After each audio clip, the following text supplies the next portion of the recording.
Welcome to Yogambas. WhatsApp store எங்களோடது எப்படி நீங்கள் ஆக்சஸ் பண்ணணும், அதுலேருந்து நீங்கள் எப்படி ஆர்டர் பண்ணலாம் அப்படின்ற விளக்கங்கள் தொடர்ந்து வர வீடியோவில் கொடுத்துருக்கேன். வாட்ஸ்அப்பில் வந்து நீங்கள் 7358118199, இன்னொரு நம்பர் 8454878199.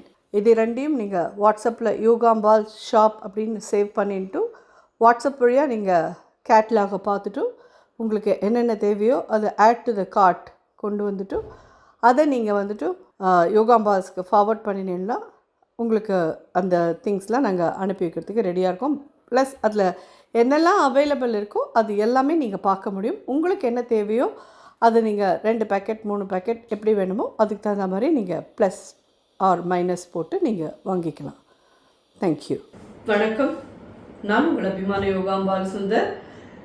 மாலைப்பக்ஷ வரிசை சமையல் வரிசையில் இன்றைக்கி என்ன பார்க்க போகிறோம் அப்படின்னு சொல்லி கேட்டேன்னா, யோகாம்பால் வத்த குழம்பு பொடி கிடைக்கிறது இப்போல்லாம். ஸோ நிறைய பேருக்கு தெரிஞ்சிருக்கும். ஸோ யோகாம்பால் ஷாப்பில் ஸ்டோரில் வத்த குழம்பு பொடியும் இருக்குது. அந்த வத்த குழம்பு பொடியை வச்சு இன்றைக்கி சுண்டக்காய் வத்தலும் அப்பளமும் போட்டு வத்த குழம்பு பண்ண போகிறோம். அதுக்கப்புறம் வெள்ளை பூசணிக்காய் வச்சு மோர் கூட்டு, அப்புறம் ரசம் வந்து ரொம்ப இன்ட்ரெஸ்டிங்கான ஒரு ரசம், சாத்துக்குடி ரசம். ரொம்ப இன்ட்ரெஸ்டிங்காக, ரொம்ப டேஸ்டியாக, ரொம்ப நல்லாயிருக்கும் சாத்துக்குடி ரசம். அதுக்கப்புறம் பலகாரம் நைட் டிஃபன் என்னன்னு கேட்டேன்னா அரிசி உப்புமா. இதெல்லாமே பண்ண போகிறோம். 1 by 1 எப்படி பண்ணுறதுன்னு பார்க்கலாம்.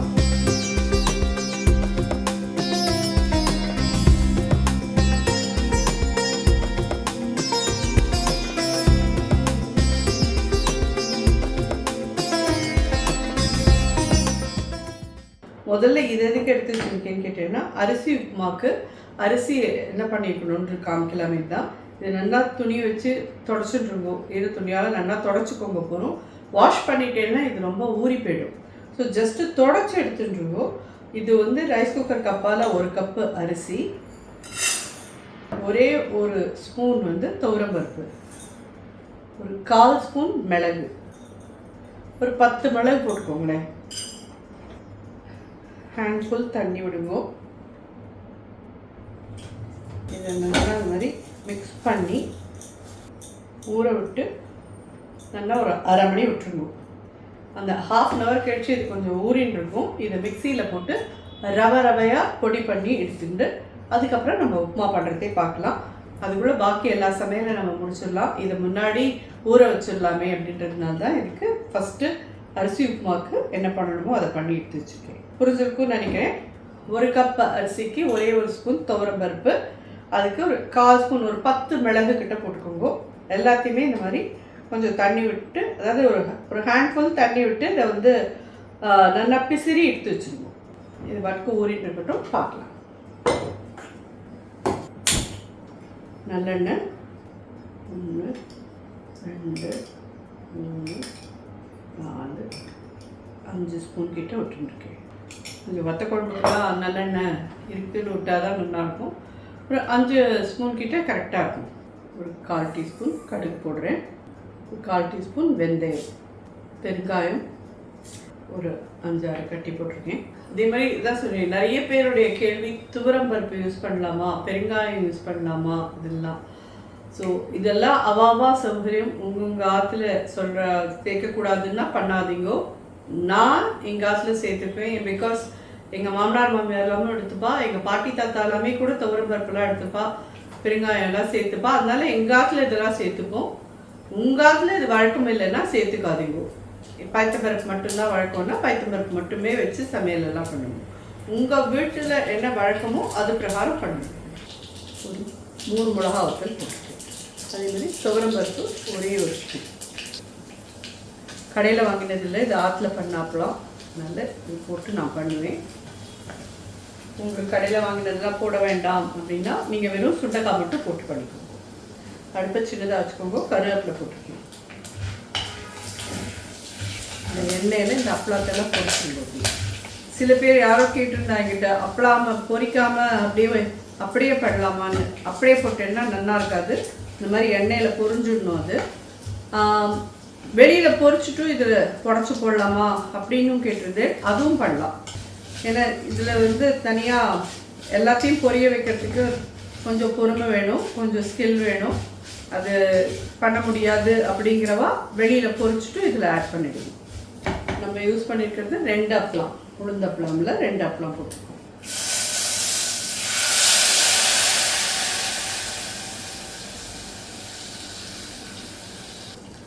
எலுமிச்சம்பழம் நல்ல பெரிய எலுமிச்சம்பழமாக புளி வந்து நல்ல ஒரு புளி வந்து நல்ல ஒரு பெரிய எலுமிச்சம்பழம் சைஸ்க்கு எடுத்து நல்லா ஒரு கப்பு இதில் கரைச்சி விட்ருக்கேன். இன்னொரு கப்பு கரைச்சி விட்டுருக்கேன்.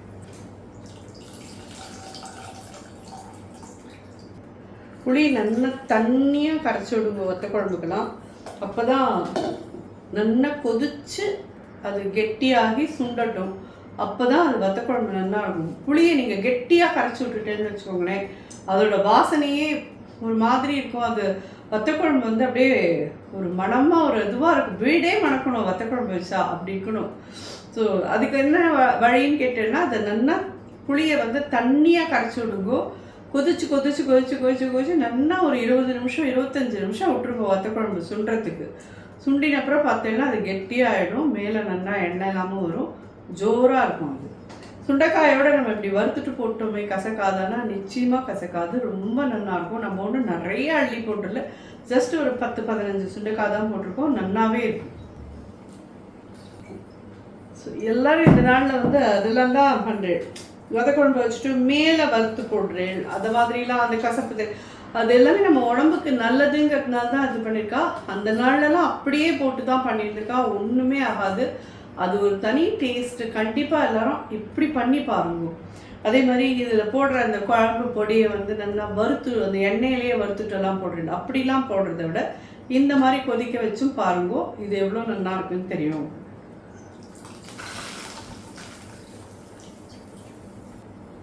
எலுமிச்சம்பழம் அளவுக்கு புளி சொன்னிவிட்டல. இது யோகாம்பால்ஸ் ஷாப்பில் இப்போல்லாம் கிடைக்கிற வத்த குழம்பு பொடி. நிறைய பேர் கேட்டுருந்ததுனால இதையும் பண்ணியிருக்கோம். இப்போது 1 ஸ்பூன் 1.5 ஸ்பூன் போடுறேன். போதும், எங்களுக்கு அந்த காரம் போதும். நீங்கள் உங்களுக்கு வச்சு பார்த்துட்டு சாப்பிட்டு பார்த்து சொல்லுங்கள். சுண்டைக்காயில் உப்பு போடாத சுண்டைக்காது, அப்பளாவில் மட்டும்தான் இருக்குது உப்பு. ஸோ அதனால் ஒரு 3/4 டீஸ்பூன் கிட்ட போடுறேன். ஒரு சின்ன பிஞ்ச் மஞ்சள் பொடி, வெல்லம் ஒரு சின்ன பீஸ். இது நல்லா கொதிச்சு கெட்டி ஆகட்டும். பார்க்கலாம். மேலெல்லாமும் கொஞ்சம் எண்ணெய் வந்துருக்கு. நம்ம நிறைய அப்படியே ஒரு 1/4 கப்பு அப்படின்லாம் கொட்டலை, ஒரு 5 ஸ்பூன் விட்டோம். அதனால அது அந்த அளவுக்கு எண்ணெய் வரும். நான் நிறைய அப்படியே எண்ணெயை விட்டோன்னா அது மேலே முதக்கணுன்ற அதில் விட்டோன்னா அது உடம்புக்கு ஆகாது, வாய்க்கு நல்லா இருக்கும். அதெல்லாம் நான் இல்லைன்னு சொல்லலை. நம்ம உடம்புக்கு எது ஆகும்னு அதை பார்த்து பண்ணணும். இல்லை இந்த 15 நாளில் அதுவும் வந்து எதுக்கோசரம் இந்த மாதிரி இது வச்சுருக்காங்கன்னா, இந்த பித்ருபக்ஷம் அப்படிங்கிறதுனால இந்த நாளில் வந்து இந்த மாதிரி ஏதாவது சாப்பிட்டு உடம்புடம்பெல்லாம் வந்துடக்கூடாதுங்கிறதுனால தான் கீரைகள்லாம் கூட சாப்பிடக்கூடாது அப்படிங்களா. ஏன்னா கீரை சாப்பிட்டா அதில் எப்பயாவது சில பேருக்கு வயிற்றால போக ஆரம்பிச்சிடும், அந்த நித்திய கர்மாவோட இதெல்லாம் இது ஆகும் அப்படிங்கிறதுனால இந்த. ஏன்னா பழைய நாளில் எல்லோரும் 15 நாளும் தர்ப்பணம் பண்ணுவா. இப்போல்லாம் எல்லோரும் வா அந்த அப்பாவோட அம்மாவோட திதியோ வர அன்னைக்கு எல்லாம் 2 பேருக்கும் சேர்த்து பொதுவாக இன்றைக்கி மத்தியாஷ்டமி மகாபரணி அந்த மாதிரி நாளில் இது கொடுத்துட்டு போயிடுறா. பழைய நாளில் 15 நாளும் பண்ணுவா, அதனால இப்படிலாம் வச்சுருந்தா. ஸோ ஆனால் நான் தான் சொல்கிறேன், இந்த 15 நாளைக்கு நம்ம இந்த மாதிரி ஒரு சாத்விக் ஃபுட் சாப்பிட்டுட்டு ஒரு 16ஆவது நாள் நம்மளோட ஃபேஸை நம்மளே பார்த்தோம்னாலே அது ஒரு தேஜஸ்வாக அப்படி ஒரு இதுவாக நல்லா இருக்கும் பார்க்குறதுக்கே. ட்ரை பண்ணி தான் பாருங்கள் எல்லோரும். ஸோ இந்த வத்தக்குழம்பு ரெடி ஆகிடுத்து, அடுப்பை நினச்சிடுறேன். ஜோராக மனமாக இருக்குது. நிஜமாவே நான் சமைக்கிறது நானே ரசிச்சுட்ருக்கேன், அதுதான் நிஜம். நீங்களாம் பார்க்கணுன்னா நீங்கள் இது மாதிரி பண்ணி பார்த்து எப்படி நீங்கள் அதை ரசிச்சேன் அப்படிங்கிறது எனக்கு உணர்வு பூர்வமாக சொன்னேன்னா நான் கொஞ்சம் சந்தோஷப்படுவேன் கண்டிப்பாக. ஸோ இது ரெடி ஆகிடுது. ஸோ இப்போ நம்ம வந்து சாத்துக்குடி ரசம் வைக்கலாம். ரொம்ப இன்ட்ரெஸ்டிங்கான ஒரு ரசம். தண்ணி வச்சுருக்கோம் சின்னூண்டு, ஏன்னா சாத்துக்குடியிலேயே புளிப்பு இருக்கும், தக்காளி பழத்தில் புளிப்பு இருக்கும். ஸோ அதனால் புளிப்பே தேவையில்லை, புளியே தேவையில்லை இந்த ரசத்துக்கு. ஆக்சுவலி எதுக்கும் இருக்கட்டும் ஒரு சின்னதாக ஒரே 1 ஸ்பூன் புளி விட்டுறேன். நம்ம வந்து இப்போ 2 தக்காளி போட்டிருக்கோம். ரசப்பொடி ஒரு ஸ்பூன் போடுறேன். 1.25 ஸ்பூன் கிட்ட போடுறேன். ஏன்னா இது கொஞ்சம் திதிச்சுண்டு தான் இருக்கும். ஸோ சாத்துக்குடி ஜூஸோட அந்த திதிப்பும் இருக்கும். கொஞ்சம் வெல்லம் வேற போடுவோம். ஸோ எல்லாமே சேர்ந்து இருக்கிறதுனால அது ஒரு டிஃப்ரெண்ட்டான ஸ்மெல்லோட ரொம்ப ரொம்ப நல்லாயிருக்கும். பெருங்காயப்பொடி 1/2 டீஸ்பூன் போடுறேன். கருவேப்பிலை, வெல்லம் ஒரு 1/2 டீஸ்பூன் கிட்ட போடுறேன். ஒரே பச்சை மிளகா ஸ்லிப் பண்ணி போட்டுருக்கேன். ஜஸ்ட் இது ஒரு கொதி வரட்டும், உடனே நம்ம அப்படியே ரசம் பண்ணிடலாம். ஆனால் ஜஸ்ட் ஒரு கொதினா ஹார்ட்லி ஒரு 5 நிமிஷம் கூட கொதிக்க விட வேண்டாம், அதுக்குள்ளே தயார் பண்ணிடலாம். இந்த ரசம்லாம் ரொம்ப ஈஸி. இதுக்கு நான் வந்து பருப்பு ஜலம் மட்டும் விடுறேன். பருப்பு ஜலம் இல்லை எங்களுக்கு விடலை அப்படின்னா நோ ப்ராப்ளம். நீங்கள் இதை மட்டும் பண்ணி நேராக மேலே வந்து அப்படியே சாத்துக்குடி ஜூஸ் அடுப்பு அணைச்சிட்டு தாளித்து கொட்டிட்டு அதுக்கப்புறம் சாத்துக்குடி ஜூஸை விடுங்க. 2 மினிட்ஸ் இது கொதிக்கட்டும், பார்க்கலாம்.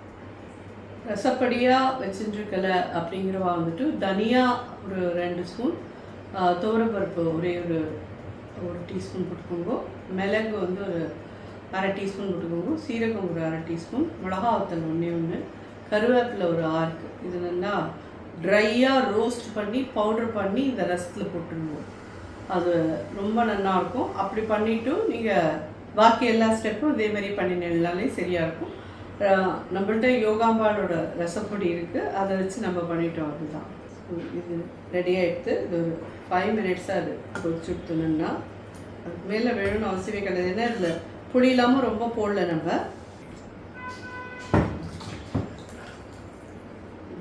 வேணா நம்ம வந்து இதில் சாத்துக்குடி ஜூஸ் வேறு இதில் ஆட் பண்ண போகிறோம். 3 நார்மல் சைஸ் சாத்துக்குடி வரும் இல்லையா, அதில் 3 சாத்துக்குடி புழிஞ்சு ஜூஸ் எடுத்துருக்கேன். அதை நான் விடுறச்சே காமிக்கிறேன் உங்களுக்கு. கொத்தமல்லி பார்த்தீங்கன்னா 3 சாத்துக்குடியோட ஜூஸ் இது.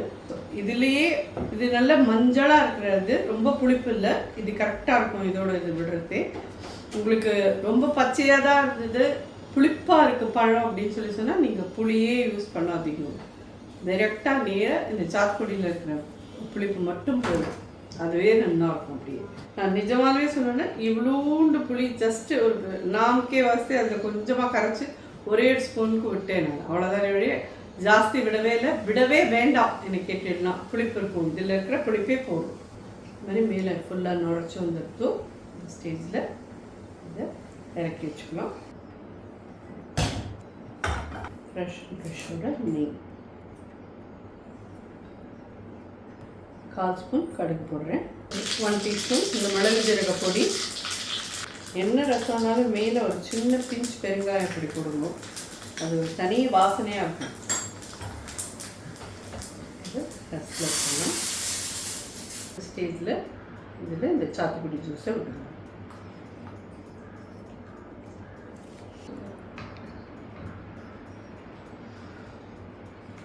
கம இருக்கு வாசனையாக. நிச்சயமாக சொல்கிறேன், எல்லாருக்கும் பிடிக்கும். சாத்துக்குடி எல்லாருக்கும் கிடைக்கக்கூடிய ஒரு இதுதான். ஸோ நீங்கள் நம்ம ரசம் அப்படின்னாலே அது சூப் மாதிரி குடிக்கிற ஒரு இதுதான். இது நல்லா டம்ளரில் விட்டு நல்லா சுட சுட குடிக்கிறது அவ்வளோ அருமையாக இருக்கும். அதான் சொல்கிறேன், நான் சரியான சாப்பாட்டுறாங்க. நான் சமைக்கிறத நானே ரசித்து நானே இது பண்ணிட்டு இருப்பேன். ஸோ நீங்களாம் பண்ணி சாப்பிட்டு பார்த்துட்டு எப்படி இருந்ததுன்னு சொல்லுங்கள். அதுதான் இருக்குது என்னுடைய பெரிய சக்ஸஸே. ஸோ ஹோப் இந்த ரசம் எல்லாருக்கும் பிடிக்கும். ட்ரை பண்ணி பாருங்க. அடுத்த ஐட்டம் பார்க்கலாம். பூஷ்ணிக்காய் மோர் போட்டு இது ஒரு 1/2 கிலோ பூஷ்ணிக்காய் நறுக்கி விட்டு தண்ணி போட்டிருக்கேன். ஒரே ஒரு பச்சை மிளகா, இன்னும் கூட வேண்டாம், 3/4 போட்டுக்கும் ஊற்றணும், ரொம்ப காரமாக இருக்கக்கூடாது. தேங்காய் ஒரு 1/4 கப் கிட்ட வச்சுக்கோங்க. கப்பால் 1/4 கப், அப்படி இல்லைன்னா டேபிள் ஸ்பூனான 2.5 டேபிள் ஸ்பூன் கிட்ட வச்சுக்கோங்க. அரிசி மாவு ஒரே ஒரு டீஸ்பூன், சீரகம் ஒரு 1/4 ஸ்பூன். இதில் வந்து நான் தண்ணி விட்டு அரைக்க மாட்டேன், தயிரை விட்டு, அதாவது ஒரே ஒரு கரண்டி தயிரை விட்டு இதை அரைச்சி எடுத்துன்னு வந்துடுறேன். கொஞ்சம் ரொம்ப புளிச்ச தயிரும் வேண்டாம், ரொம்ப புளிப்பே இல்லாத தயிரும் வேண்டாம். மீடியமாக நேத்திக்கு உரக்குத்தின தயிர், அதாவது முந்தானேத்திக்கு உரக்குத்தி நேத்தி தயிர்னு இருக்கும் பார்த்தீங்களா, அதில் ஒரே ஒரு கரண்டி எடுத்துக்கோங்க போகிறோம். இந்த அளவுக்கு ஒரு கரண்டி தயிர் போகிறோம். ஒரு கரண்டி தயிரை இந்த தேங்காய், அரிசி, பச்சை மிளகா, ஜீரகத்தோடு அரைச்சி எடுத்துன்னு வந்துடுறேன். இந்த கூட்டுக்கு தேவையான உப்பு 3/4 டீஸ்பூன் கிட்ட போடுறேன். தயிர் பார்த்தீங்கன்னா ஒரு கரண்டி விட்டுருக்கேன். அதே பாக்கி இதை அரைச்சி எடுத்துன்னு வந்துடுறேன். இது பார்த்தீங்கன்னா நம்ம கொஞ்சம் நாளையாக ஊற வச்சோம் இல்லையா, தண்ணி விட்டு இது பண்ணுறது எப்படி இருந்தது. இப்போ கொஞ்சம் நல்லா அதாக இருக்குது. இதை நல்லா பவுடர் பண்ணிட்டு வந்துடுங்க மிக்சியில். ரவையாக, நாட் ஃபைன் பவுடர், ரவையாக உடச்சி எடுக்கணும். இது நல்லா அரைச்சாச்சு. தேங்காய், அரிசி மாவு, ஜீரகம், பச்சை மிளகா, தயிரை விட்டு அரைச்சாச்சு. இது இதில் ஆட் பண்ணுறேன். ஸோ பச்சையாக அரிசி மாவு வச்சுக்குவோம். நம்ம சேர்ந்து கொதிக்கிட்டோம் 2 நிமிஷம். கருவேப்பிலை. ஸோ நல்லா ஜோராக வரும். வாசனை ரொம்ப ரொம்ப நல்லாயிருக்கும். இந்த மோர்க்கூட்டு, பூஷ்ணிக்காய் மோர்க்கூட்டு மட்டும் ரொம்ப நல்லாயிருக்கும் எப்பயுமே. இந்த மாதிரி ஒரு 2 நிமிஷம் கொதிச்சதுக்கப்புறம் இறக்கி வச்சுக்கலாம். தேங்காய் எண்ணெய் 1 டீஸ்பூன் விட்டுருக்கேன். கடுகு 1/4 ஸ்பூன். ரசமில் வந்து நிறைய பேர் ஆரஞ்சு ரசம்லாம் நம்ம முன்னாடியே வச்சுருக்கோம். சாத்துக்குடி ரசம் இன்னும் வைக்கலை. உங்களோடதுல என் நம்பர் ஆஃப் ரசம்ஸ் இருக்குது. நிஜமாகவே பார்க்கணுமா. ஒரே மிளகாத்தூள் போடுறேன். அடுப்பு அனுப்பிச்சுடுறேன்.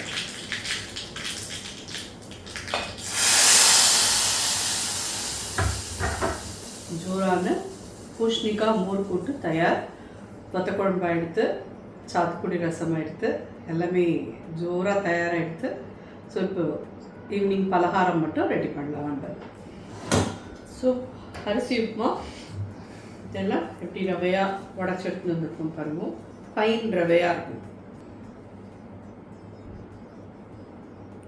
2 ஸ்பூன்லேருந்து 3 ஸ்பூன் வந்து நார்மல் குக்கிங் ஆயில் எடுத்துக்கோங்க. தேங்காய் எண்ணெய், கடுகு 1/4 ஸ்பூன். இதில் வந்து நிலக்கடலை பிடிக்குங்கிறவா நிலக்கடலை பிடிக்குங்க. இல்லை உங்களுக்கு ஏதாவது பட்டாணி அந்த மாதிரி கரிகாதான் வேணுமா, நீங்கள் கரிகாய் போட்டுக்கலாம். ஒன்றுமே வேண்டாம், அப்படி வெறுமையே பண்ணலாம் அப்படின்னா வெறுமையும் பண்ணிக்கலாங்க. இதுக்கு வந்து எதுக்கு வத்த குழம்பு வைக்கிற அன்றைக்கி அரிசி உப்புமா எடுத்தேன் அப்படின்னா இது ரெண்டும் நல்ல காம்பினேஷன். நம்ம காம்பினேஷன் பார்த்து தானே சாப்பிடுவோம். அதனால தான் இது வந்து கொஞ்சம் புளிப்பெல்லாம் இல்லாமல் இருக்கும். அதில் புளிப்பு இருக்கும். இது ரெண்டையும் தொட்டு சாப்பிட்றதுக்கு ரொம்ப ரொம்ப நல்லாயிருக்கும். உளுத்தம்பருப்பு 1 டீஸ்பூன் கிட்ட போடுறோம். இப்படி தான் உடச்சிப்போம். ஏன்னா குக்கிங் ஆயில் தேங்காய் எண்ணெய் ரெண்டும் மிக்ஸ் ஆகிருக்கு இல்லையா, அதனால 4 மிளகாத்தூள் போடுறேன். 1/2 டீஸ்பூன் கிட்ட பெருங்காய பொடி, கருவேப்பிலை, தேங்காய் ஒரு 4 ஸ்பூன் கிட்ட போடுறேன். ஸோ இந்த கப்பால் 1 கப் அரிசி இருக்கும். 1 2 3. இதையே நான் 3 தான் விட்டேன் அப்படின்னு சொல்லி கேட்டேன்னா, இதை நம்ம இதில் போட்டு கிளறிட்டு குக்கருக்குள்ளே வச்சு விசில் வாங்கிட போகிறேன். உங்களுக்கு இதுலேயே வேக விட்டு, அதாவது வெங்கலப்பானை இல்லை உருளி அது மாதிரி பண்ணுறேன், அடியில் இந்த கரக்கரன்னு இருக்கிறது வரணும் அப்படின்னு சொல்லி சொன்னால் நீங்கள் 1:4 தண்ணி வச்சு மூடி நிதானமான தீயில் வச்சு இதை என்ன பண்ணினேன்னா அடியில் ஃபுல்லாக க்ரஸ்ட் கிடைக்கும். அந்த க்ரஸ்ட்டு பிடிக்காதவா கிடையவே கிடையாது. அது பிடிக்காதுன்னு சொல்கிறான்னா அவன் மனுஷாலே இல்லைன்னு.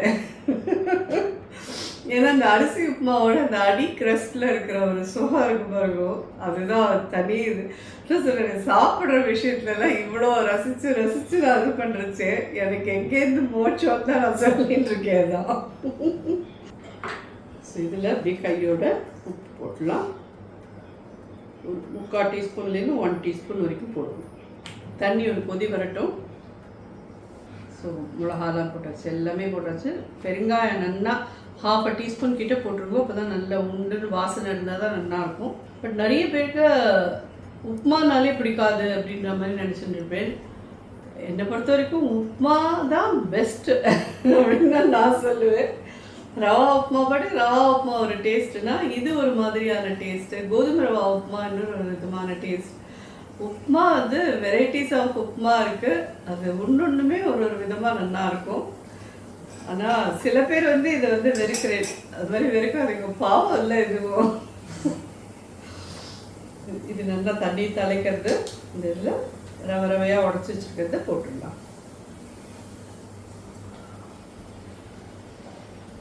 இதை போட்டுட்டு வெளியிலேயே இது நல்லா கொஞ்சம் கொதிச்சு கெட்டியாட்டும். அப்புறமா அந்த பாத்திரத்தில் மாற்றிட்டு குக்கரில் வச்சிட்டோன்னா எடுத்ததுக்கப்புறம் நல்லா பொல பொல பொல பொலன்னு வந்துடுவாங்க.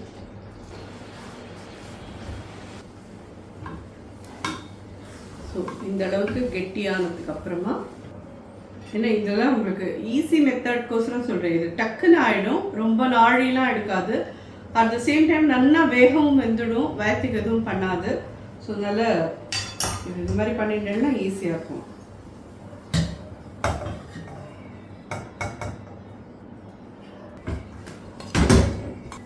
ஒரு மூடி போட்டு மூடிடலாம். ஜஸ்ட் ஒரு 2 விசில் வாங்கிட்டு அதுக்கப்புறம் ப்ரெஷர் இறங்கிட்டு திறந்து பார்க்கலாம். ஸோ நல்லா ப்ரெஷர் இறங்கிட்டு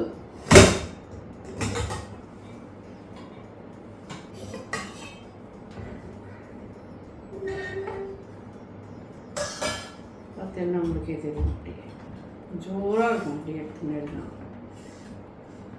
ஜோரான அரிசி உப்புமா வத்த குழம்போட தொட்டுன்னு சாப்பிடுவோம், ரொம்ப நல்லாயிருக்கும். நம்ம வந்து காம்பினேஷன் பார்த்து தான் எப்பயுமே எல்லாமே சொல்லுவோம். அந்த இதில் இந்த அரிசி உப்புமா வித் வத்த குழம்பு ரொம்ப நல்லாயிருக்கும். இன்னியோட இது ஃபுல்லாக அவங்க எல்லாருக்கும் பிடிச்சிருக்குன்னு நினைக்கிறேன். கண்டிப்பாக ட்ரை பண்ணுங்க. இது ரொம்ப ஈஸியாக வித்தின் 20 மினிட்ஸ்க்குள்ளே இந்த அரிசி உப்புமா ஆகிடுது. இது நம்ம பண்ணியிருக்கிறது எத்தனை பேருக்கு மாமி இருக்கும்னு சொல்லி கேட்டேன்னா, நல்லா சாப்பிட்றவானா 2 பேர் சாப்பிட்லாம், சுமாராக சாப்பிட்றதுன்னா 3 பேர் சாப்பிட்லாம், கொஞ்சோண்டு தான் சாப்பிடுவா அப்படின்னா 4 பேர் சாப்பிடலாம். இது பார்த்தேன்னா அவ்வளோ இருக்குது, உங்கள் எல்லாருக்குமே தெரியும். நல்லா சாப்பிடுவா. சில பேர் பலகாரம்னாலே நல்லா சாப்பிடுவா அப்படின்ட்டு இருக்கிறவா. ஒரு அதாவது தோசைனாலே ஒரு 8 தோசை சாப்பிடுவா அப்படின்றவாளுக்கு இது ஹாஃப் கண்டிப்பாக போடும். ஸோ இது ஏன்னா அந்த 1 கப் ரைஸ்னால அது நிறையவே காணும். அது ஐ திங்க் பச்சரிசி சரியாக இருக்கும்னு நினைக்கிறேன். உங்களுக்கு யாருக்கு எவ்வளோ வேணுமோ அதை பார்த்து பண்ணிக்கோங்க. நம்ம சொன்ன அளவுலேருந்து கொஞ்சம் கூட பண்ணிக்கோங்க, எல்லாம் அவ்வளோதான். இன்னியோட இதுவும் உங்கள் எல்லாருக்கும் பிடிச்சிருக்கும்னு நினைக்கிறேன். இதில் ரொம்ப இன்ட்ரெஸ்டிங்கான ரசம், அது அவுட்ஸ்டாண்டிங் ரசம். கண்டிப்பாக எல்லோரும் அதை பண்ணி பார்த்துட்டு சாப்பிட்டு பார்த்துட்டு சொல்லுவோம். அண்ட் அரிசி உப்புமாவும் இந்த மாதிரி ட்ரை பண்ணி பார்த்துட்டு எப்படி இருந்தது ஃபீட்பேக் சொல்லுங்கள். நன்றி.